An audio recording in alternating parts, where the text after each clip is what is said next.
Hey everybody, welcome to Talk Daily. My name is Eddie, and today we're going to be talking about the beginning of World War II and specifically the Pacific. I'm using this game, Heart of Iron. I'll put a link below for the game. It's a fantastic game. You could alter the course of history. Again, I'm not sponsored by the game. I'm just putting it out there. It's a fantastic game, but I'm just going to use it for the map purposes to give you an idea.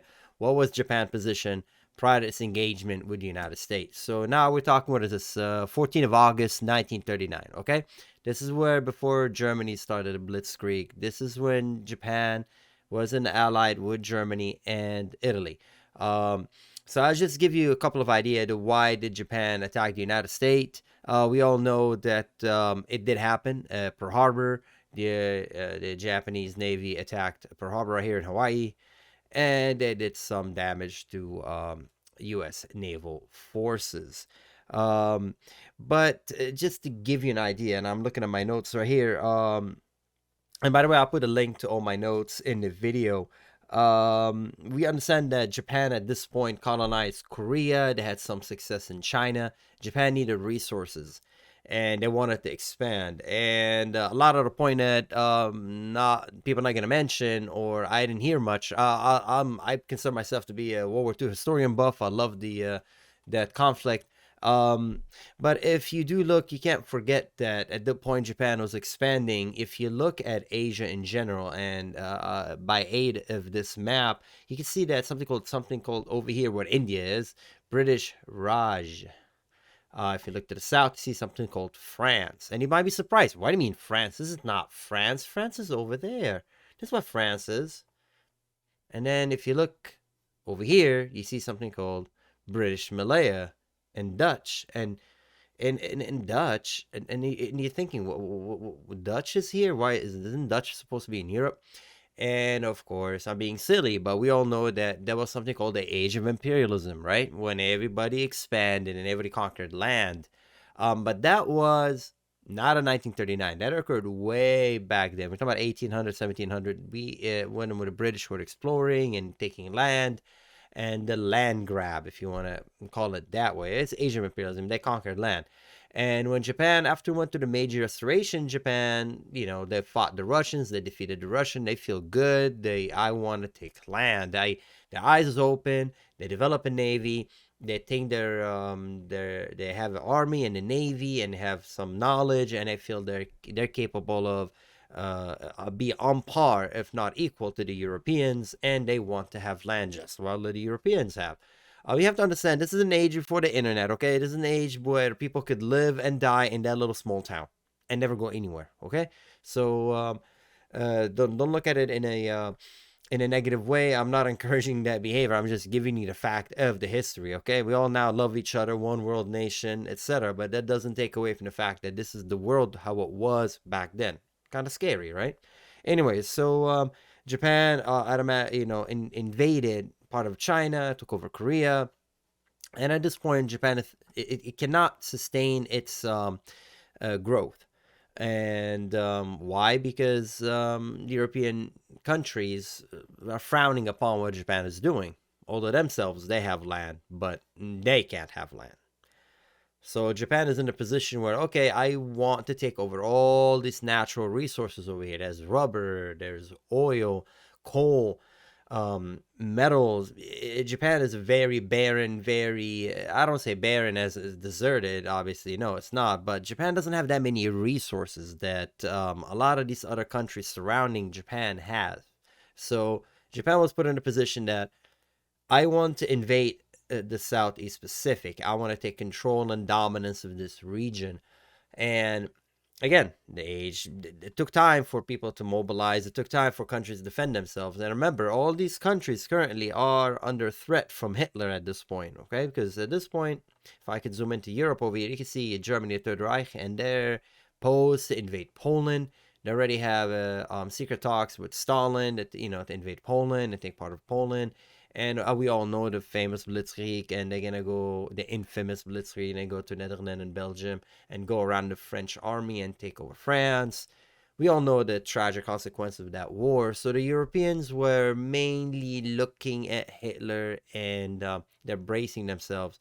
Um, And I'll just put it plainly: the world back then was racist. No, the Europeans never really cared about Asians that much. They didn't consider them to be much of a threat. And that's my personal statement. It's free in the comment below to tell me otherwise. But they don't look at Japan as being par. They're like whatever. They just give Japan a warning in the European in the the meeting they had. What was it? Like it's kind of like the United Nations before the United League of Nations. There you go, League of Nations that was conceived after World War One to stop any more outbreak, right? The League of Nations, and Japan was invited League of Nations, and Japan walked away because they simply their ultimatum with the League of Nations demanded that Japan will move away and leave all this land, and that wasn't gonna happen. Japan was it just tasted power and didn't see themselves to listen to the Europeans regarding what to do in Asia. Japan looked at Asia; it should be controlled by the Asians. And again, I'm not taking sides, but if you look closely, you notice that Asia is not controlled by the Asians. Okay, Vietnam is not here. You have France. China already was going through conflict. You have the Communist Party in northeast of China, and then you have there was a lot going on, and poor China, it's was just getting, I mean, being invaded is, China has a lot of resources, so Japan, their vision was just want to just keep going and going, and take over this part of the Pacific, and so let's get to the point. Oh yeah, and if you see this as like somehow is it's a norm for the Dutch East Indies and France. I mean, all these countries that were not sovereign. They were partially sovereign, I guess, but they were in control. Look at France. Look how much France had land. I mean, look at Italy, United Kingdom, Saudi Arabia, France. All these countries were under the control or under the protection of the colonizing powers. Not saying that, for example, India did not fully. I mean, we understand India with Gandhi later on, but those are European countries, Age of Imperialism, that were able to stake this land, and it is what it is. That's why the language, the English language, is all over, because England took a lot of land and a lot of spoke the language of the country that colonized the land. So anyway, moving along, Japan found itself in a position that said, okay, you know what, I'm gonna take over here. And if you zoom out, you can see I zoom out, you can see the size of Japan versus the size of the United States, and this really, it's just like how Japan defeated Russia. They just defeated them tactically here, north of Sapporo. But there's no way Japan's going to invade Russia and take over Russia. It's not conceivable, right? They were hoping at some point about maybe a ceasefire negotiation going on between Japan and Russia. Japan was really playing it by ear at this point. The same reason Japan attacked the United States. I mean, Japan at this point is in active war with Russia, but the Russians didn't see Japan as, they didn't see him as an imminent threat. Stalin was more worried about Germany than he was worried about Japan. Same thing with the United States. The United States knew there was something coming up with Japan. They knew Japan was being aggressive. Knew Japan already has a military power. Japan has at that point in '39. If I look at my notes, they had a lot of. Let me see. Japan had 10 battleships, 10 aircraft carriers, 38 cruiser light and heavy, 112 destroyers, 65 submarines. That's 10 battleship. At that point, battleship it's already being obsolete, but they had 10 cruisers. 10 carriers. In comparison to the United States, it had 15 battleship, 5 carriers. What is that? 18 heavy cruisers and 19 light cruisers. Way less volume of equipment with naval power. But the United States has the capacity to produce and manufacture, where Japan doesn't have the same level. So you're wondering to yourself, why would Japan invade Pearl Harbor. Why Japan went as strike force, and a lot of historians will tell you it's because Japan had no other choice, because Japan wanted to take over all these islands. You see how many islands are. Japan wanted to take over the richness of the Dutch East Indies, unopposed by United States naval power opposing them. And again, Japan, no way, Japan, and I can tell you this with certainty, Japan never, ever imagined is gonna be able to defeat the United States. Look at the size of the land. This is just not gonna happen. Okay, no landing force from here is gonna go all the way across the Pacific and land into California, Washington, whatever. It's not gonna happen. It's just not gonna happen. The worst you might see is maybe some invasion up north in Alaska, but again, no, it's massive amount of land. There's too much resources. The United States have too much resources, too much people. It wasn't gonna happen. Okay, so and that's the point I'm trying to get to. Japan was really, really, really in a very poor position. I truly believe Japan were gonna lose regardless of what they did. They started the war, they were going to lose. They stayed put, they were going to lose. Japan wasn't going to be able to invade all of China. It was just going to happen. It was a bloodbath, but again, Chinese people were fighting. The Communist Party eventually is going to get some assist from the Soviet Union. Russia is eventually going to open their eyes into Japan and just push them back into Sapporo. All this China Island in Japan was trying to take over. And the major point is Japan was lacking was technological advancement, was lacking technological advancement in weapon and in tactics, the deployment of tactics. At this point, everybody had a bolt-action rifle, but if you fast forward a couple of years, a lot of these countries were able to mass produce more efficient weapons than a bolt-action rifle, where Japan was stuck with a bolt-action rifle. They had some machine guns, but not that many. Japanese tanks were almost very, very elemental, very basic tanks. Yeah, we all know about the Zero. The Zero was a fantastic aircraft because it was light. That's kind of like the philosophy with the plane, but its lightweight was also its Achilles heel. Not to mention that the United States eventually got a hold of one aircraft carrier, and they were able to dissect it. Excuse me, the United States was able to get hold of one Zero. Was flying up around these islands up north over here, and the pilot crashed and unfortunately died. And fortunately for the U.S., they were able to get a hold of a Zero almost intact, and they send it from here all the way to San Diego, where they were able to do the test and realize the plane had some issues like a dive. The carburetor wasn't that well engineered, or wasn't that efficient. A carburetor on the plane, the carburetor is what gives the fuel to the engine, would sputter, so the plane couldn't dive that efficiently. It had issues of diving to the right, or diving to the left, if I'm not mistaken. Either the right or the left. When it turns, it wasn't as maneuverable. It would turn to the right slower, then it would turn to the left, or vice versa. I don't remember, but they were able to figure out how to defeat the Zero. And excuse me, if you pay attention more closely, you notice that the Zero had the range. If you notice, like a lot of the attacks, for example, what a Japanese fleet was, and the length the plane had to travel, the Zero was able to travel a very long distance.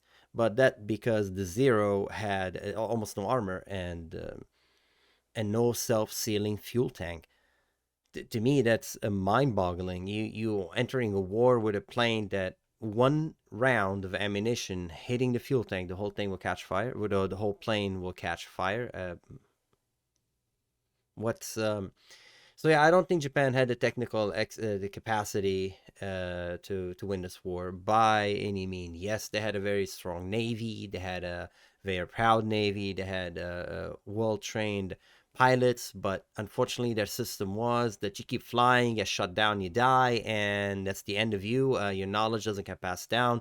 They went to war in a very one strike, one hit, this is it, it's either gonna work or not gonna work. And I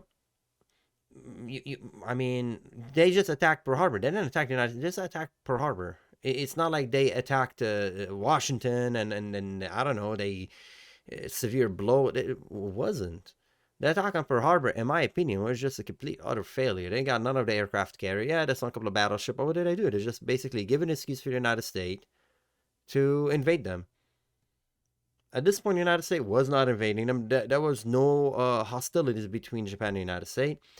And they attacked Pearl Harbor. Guess what? This guy over here, Hitler, decided to declare war against the United States. The United States get, and then of course, Churchill is like, yeah, boy, come on down, America, finally.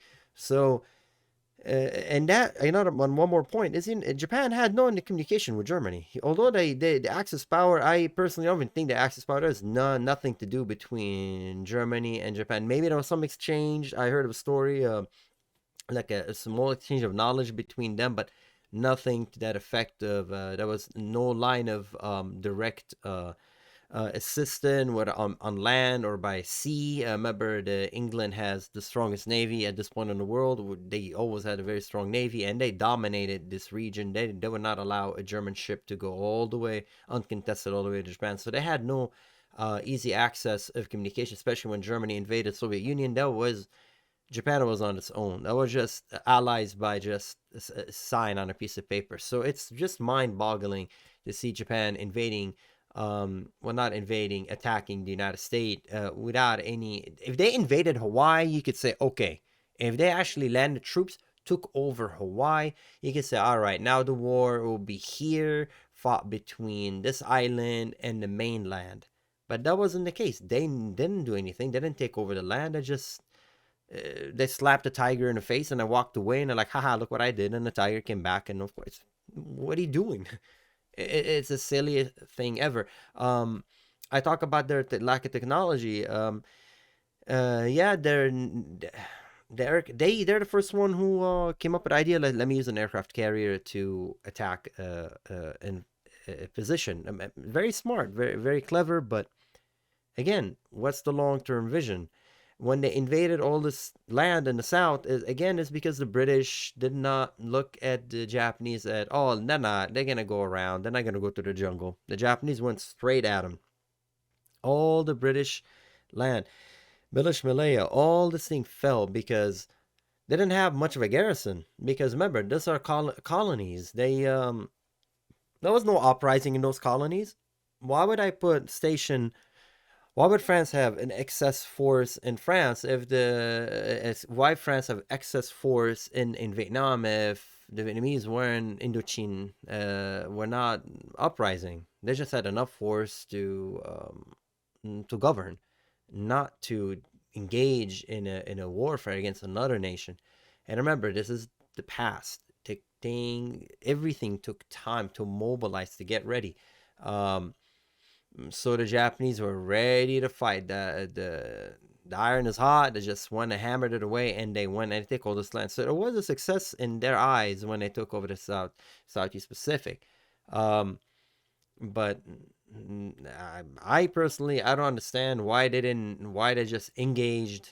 For example, took pieces of the land. I don't. Do you think the United States would have declared war on Japan if Japan just simply invaded that part of France, invaded the Dutch East Indies? At this point, Holland, the Holland have been gone. This is the Dutch right here, Netherlands, and this is their colonies right here, and it's irrelevant. I mean.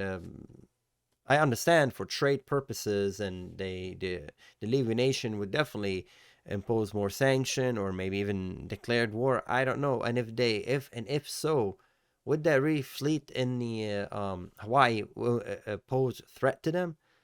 And again, if you look at the number of the fleet, there wasn't that much. Japan had already a lot more naval power. It's not like Japan strike the factories that manufacture the plane. They just really attack some structures and cause some chaos. 2,000 casualties, but it wasn't decisive. So to me, it was doomed from the beginning, and no engagement where you would think, oh, Japan is gonna win this war. No, even Battle of Midway. What are we talking about? A Battle of Midway? The Battle of the Coral Sea, everything. The only thing I would imagine is the Battle of the Philippines, to get some of the islands around the Battle of Philippines. But like Guam, I guess, trying to get the land of Guam, because at this point you could, basically launch a strike the B-29. But this is way, way, way forward in history. Okay, I'm talking about the beginning, before all that happened. Japan, Japan, you had no chance of winning this. None. You're engaging with the Russians, you're engaging with the United States, and now you're engaging with most European countries, and your ally Germany is nowhere near to assist you. Germany had good tanks. Germany had good weapons. They had a submachine guns. They had an MG34 at this point. Um, I mean, Japanese had very I don't want to say inefficient, but not as actually a kind of inefficient machine gun. It has like the top loading clip. They didn't have the, uh, the the technology to sustain this radar. I mean, Germans had radar. They didn't pass down that knowledge to the Japanese. The Japanese lost most of their wars. They didn't have radar. Simple as that. Battle of Philippines was lost because the Americans had radar. So in every aspect, I cannot tell you that Japan was doing good. We speak about the zero because a lot of this engagement here occurred in the air because the aircraft carrier was the dominant force. But the zero was a fantastic plane, light, maneuverable. If you don't believe me, there's a bunch of plane. You can play a bunch. You can fly a bunch of flight simulator. And you can see the difference between like one American plane and a Japanese plane, and you see okay, the zero handled great, but as I said, no self-sealing fuel tank. It's a suicide mission. One hit and your fuel leaks, and if it catches fire, then you caught fire. You're good to go. And he keeps noticing that I'm mentioning that because in war, a lot of random things happen. A lot of bullets are flying. You're bound to take a hit at some point. American planes were tanks. It took a lot of effort to shoot them down. And we did a lot of effort, and United States did a lot of effort getting back their pilots. And if you are an ace, they bring you back to the state. They will take you out of the war campaign. They'll send you back to state where you can teach or pass down your knowledge. I mentioned that point earlier, where a Japanese pilot was just get consumed with the war, unfortunately. So in conclusion, at no point Japan had any chance of winning. Zero. Hitler did have a chance. Japan didn't. Hitler was just a maniac. Okay, Hitler was just deranged when he went into Soviet Union. He had a pact with Stalin. Things were good. You had France. You had Poland. You had Belgium. He was doing all right. He just gotten, I don't know. Okay, again, you can talk about Hitler because why they went to the Soviet Union because they didn't trust each other.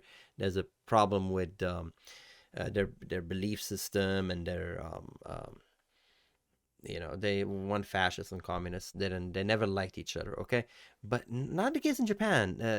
Not the emperor or the prime minister. They didn't have like a problem with like a fundamental problem with the United States. What they did is they hate the United States. No, they just wanted to grow again. And my point is, too little, too late. Everybody did it. Everybody did. Look at what's the Italians doing here. What do you think? This is Italy? When you studied history, they tell you, where is Italy? Oh, it's North Africa. No, it's not. What's Italy doing over here? What's Belgium doing there? That's Age of Imperialism. Hello?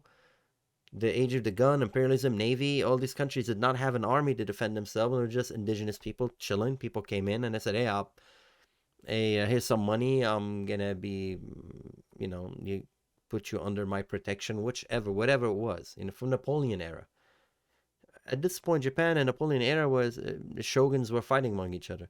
Japan went to that, I won't call it enlightenment. You want to go to the Meiji Restoration when they amazingly they caught up to. I mean, I don't know. The only country I can imagine when it went from feudal period to modern period very quickly, but too little, too late. And the Europeans that I said, I mentioned this again, they were a little bit racist. They didn't care. They didn't care. And I'm not saying Japan had a point in invading China. China could have invaded Japan as far as I'm concerned, but um, they didn't care for Asia that much, and they let this situation grow instead of immediately not allowing Japan to invade. They allowed Japan to invade, and then once Japan invaded this land, they just thought to myself, well, why stopping me now? Why are you stopping me now? I want to grow. But yeah, it's doomed from the beginning, and with foresight now we could see it. But my main argument is, even without the foresight, if you're in Japan, I don't know how all the prime minister or looking at his army and his navy and saying, yeah, we're good. Yeah, we just kind of engaged with Russia. We'll be fine. The Russians will leave us alone. They're unorganized. Oh yeah, let's go here and take all this land from the European. Hitler will dominate Europe, so we were not gonna have to worry about these countries asking for that land back. I don't think so. I don't think I don't think so. I think Japan was just buying time to get resources and hoping that resource they're gonna gain by blitzing the Southeast Pacific. Japan will have enough resources where we'll be able to fend off the constant, relentless attack from the United States. Because yeah, the Japan did sell to their people the idea that we're more superior fighters. Japan are more of a have superior spirit, fighting spirit than the United States. But you don't win war by spirit. You win war by bullets and ammunition and resources and resupply, and that was never gonna happen. So in conclusion, again, yeah, this is a part of history and not a lot of people talk about. It's the more you know. Yeah, Japan, no way. If you are in history class or studying the subject matter, let me know in the comments below what you think. Again, in my opinion, is no way Japan was ever going to win any of this fight. Japan started a fight, not just the United States, because everybody likes to focus on the United States because, it is what it is. No, Japan wasn't going to invade. Japan wasn't going to win in China. Japan was no way Japan was going to take over all of China. It wasn't going to happen. Japan wasn't going to take over all this land and be left alone. That was just going to happen. That was going to be repercussion to all that action. Engaging with the Soviet Union, United States. Like Stalin was just busy with Hitler. The moment Stalin finished Hitler, he just rushed, south, all the way south, and just pushed the Japanese right out. I mean, yeah, that wasn't the end of the war. Japan was already fatigued, but yeah, no, sorry. I can put a better case for Germany invading its neighbors than Japan invading its neighbor. You can see Germany invading its neighbor. There was a technological advancement. Japan did. If you want to argue the zero was a technological advancement, again, the zero was good. The zero wasn't what it's the Zero didn't carry very heavy bombs. It's not like a strategic bomber. Okay, the German have Stukas, they have Bf-109s, like range of equipment. Where the Japanese, that was focused on light, very quick strike, and wasn't ever gonna ever defeat the might of the United States, the might of the Soviet Union. I don't think Japan was going to be able to overtake China, defeat all the Chinese people. The Chinese people were fighting ferociously. Also in Korea, there wasn't a moment where Japan was going to be able to take over Asia and just sit on a throne and say, I accomplished my task. And the League of Nations going to look back and say, oh, okay, good. Okay, can we just have peace now? I don't think so. Not to mention Australia, of course, over here, Japan engaged with Australia. Australia was worried about being invaded a little bit, but it didn't happen because, of course, all the free world came to its aid, and Australia did very well defending itself. Anyways, this has been a very a short what if and why. Why I believe that it's almost like debunking the whole the scale that people hype up on the magnitude in the Pacific War. I think the Pacific War could have it was really destined for the United States to win. Of course, it took effort. Okay, it's just because you're destined or just because the odds are in your favor, that doesn't mean automatically win. The United States a lot of men and courageous men and women and everybody worked really, really hard, sacrificed their life, and worked very hard to defeat Japan. But yeah, I don't think it was a question of if it was going to happen. It's just a question of time and resources and how much you're willing to sacrifice. But no way the United States was gonna back down, and I don't think Japan, in the ruling governing body in Japan, in charge of the war cabinet, the war cabinet in Japan, I will bet they deep in their heart, in their mind, no matter how much you lie to yourself, they knew that. Just looking at the map, look at the map. They didn't think that little island is gonna overtake the United States. No way. No way. Zero. No way. No, there's no chance. They thought, oh yeah, we'll defeat them. They're gonna lose their willpower. I think that's just a historic word. I think Japan just simply was in they were in a position where they're gonna lose anyways. They thought, okay, should I fight and lose, or I just sit still and I lose all this land and then I get sanctions slapped on me? Because I that's what I did think, because it costs a lot of money to mobilize an army and to have an army, and then if everybody just goes back, well, what are you gonna do with all this equipment? And now you went back to very bad trade negotiation, more sanctions. Japan might stumble back to being a third world country. I mean, think of the consequences of Japan just withdraw all their army and run back here and said, okay, sorry. United States probably will put huge sanctions on them. China would not have any trade with them. Korea won't even want to. Korea might want to invade them. Chinese might want to invade them, right? I mean, you invade me once, well, I'll be friends with you. So I think Japan just put themselves in a really horrible position. And again, they're at war with Russia. They put themselves in that position, and I think it was a loss regardless. Attack Pearl Harbor or not, they attacked Pearl Harbor, and historians might say that look at the end of the war, right after the atomic bomb, after everything, Japan was somewhat saved. The red wave that was coming in from the Soviet Union, right? The whole communist thing in Japan was somewhat saved by that, because all this became communist thanks to Stalin. All of this became communist, and the Chinese people went where? To Taiwan. So, and then became, the Taipei, whatever. But my point is,